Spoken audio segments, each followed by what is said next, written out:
Hello everyone. Water is limited on Earth.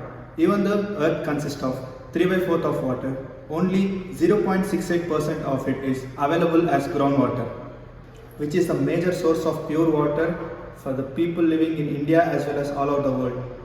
Groundwater availability in India is around 432 billion cubic meter, in which the annual extraction is around 393 billion cubic meter. The usage of groundwater of India is greater than the combined usage of China and USA.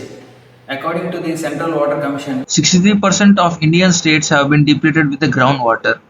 In overall Indian groundwater level, 20% is used by the urban areas and 80% is used by rural areas, in which 75% is used by the agriculture and irrigation sites alone. the people of India are not conscious about the decreasing groundwater level. The major sources of Groundwater extraction in India are by bore wells.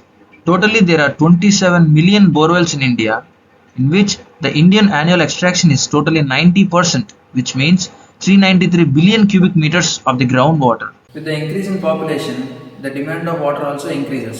Thus, the depletion of water is a major concern. And in the areas like Arunachal Pradesh, Delhi, Chennai, and Bangalore have higher annual extraction rate than the annual recharge. So, we have mentioned many ideas to increase the groundwater level and to decrease the groundwater extraction. For the increasing groundwater depletion in India, this is our model for urban areas. Depletion in urban areas. India is the largest consumer of groundwater and it is due to more amount of borewells. Nearly 33 millions of borewells are there in India. In that 33 million, 17 to 20% of borewells are unused and abandoned. The increasing groundwater depletion and the current scenario is the annual extraction is high than the annual recharge. By considering the current scenario, we created a model with an objective of annual extraction is equal to annual recharge. The current scenario in India, the number of abandoned and unused borewells are 70 to 20% in the total 33 millions of borewells. And then the rainwater harvesting is made mandatory in all the states of India by the government of India.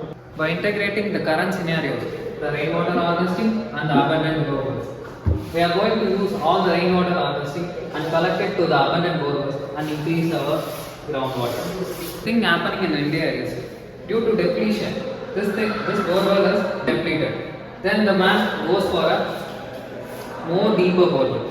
So every time the depletion occurs, the man is going for the more deeper borewell. So our recharger is going to maintain this level as constant and keep this borewell alive for years. By keeping this borewell alive, we are achieving the both aim, a human's need and the reduction of groundwater depletion. In our model, this is the abandoned and unused borewell. This is the on-usage borewell. We have kept a rock for the groundwater table, and this is the sand. It is for easy percolation. As you can see, we are using the phenol red indicator to know the movement of rainwater towards the groundwater table.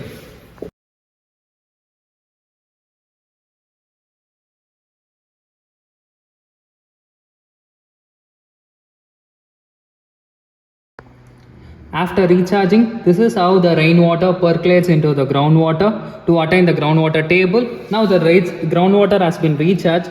After that, our on-usage borewell is going to consume the recharged groundwater. To the rural areas, the groundwater is majorly used for irrigation purposes. Most of the farmers in India are cultivating high water intensive crops, which is creating a huge demand of water annually. Therefore, if we can replace few portion of these high intensive crops with nutri-cereals and dryland crops, we can save a huge amount of water. According to the report, 10% substitution of sugar cane to millets results in water saving up to 4.4 thousand metric cubic. The water requirement for paddy for production of 1 kg of rice is around 2,500 liters, that is 10 million liters per hectare. Whereas for low intensive crops, it's 50 liters, that is around 13,000 liters per hectare. If we can replace this 10 to 15% of high intensive crops with low intensive crops, then we can almost save 9.8 million liters per hectare annually. In these methods, micro irrigation, subsurface irrigation and water absorbents like JEBA, which can absorb water 400 times than its body weight, can reduce the water wastage. On the other hand, constructing farm pond like a huge well in Beed district of Maharashtra has given new life to the farmers residing over there, which can ultimately reduce the pressure on borewell. Lastly, we can have a short discussion with our soil doctor, Dr. S.N. Chigaraju, regarding the depletion and recharging of groundwater in the agricultural lands.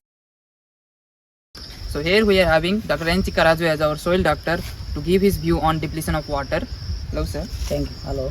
Sir, how can we decrease the depletion of water through agronomic practices, sir? So there are various methods are there. If you go with majorly, you have to improve the moisture content of the soil. For that improvement of the moisture contents, nowadays the very important topic is the improvement of the soil organic matter content in the soil. How to improve the soil organic matter content means you can observe in the here and there, a lot of litter is falling down. This litter over a period of time it forms as a humus. So there is evidence that 1 kg of humus if you develop in the agriculture field, it will going to absorb 6 liters of water from the atmosphere. So plants requires only the vapor form of moisture. So that means this is an indication that it drastically reduce the drilling of the bore wells. Once we drastically reduce the drilling of the bore well, automatically groundwater recharge we can expect. And the humus and this organic matter which improves the soil porosity. This soil porosity will enrich or it will going to attract more water which permeates to the vertical layers. So once the water started moving to the vertical layers, automatically the surface water, so what you call, it will cut down. The surface flow cut down means we can expect the enrichment of the groundwater levels in the field. And sir, what is your view regarding replacing the high intensive crops like paddy with low intensive crops like millets and pulses, sir? Yes, Mr. Abhishek, it's a very good question. So now it's a big question mark in the mindset of the people. Over a period of in the future upcoming days, how best we can manage the water? Water is a day by day, it's a vanishing resources. They were planning to develop a variety of a paddy which can cultivate in a dry land. So it's under process. Research evidences will tell us 2,500 liters of water which is required to produce 1 kg of rice. That means it's a huge loss of water. It may be a surface water or a groundwater.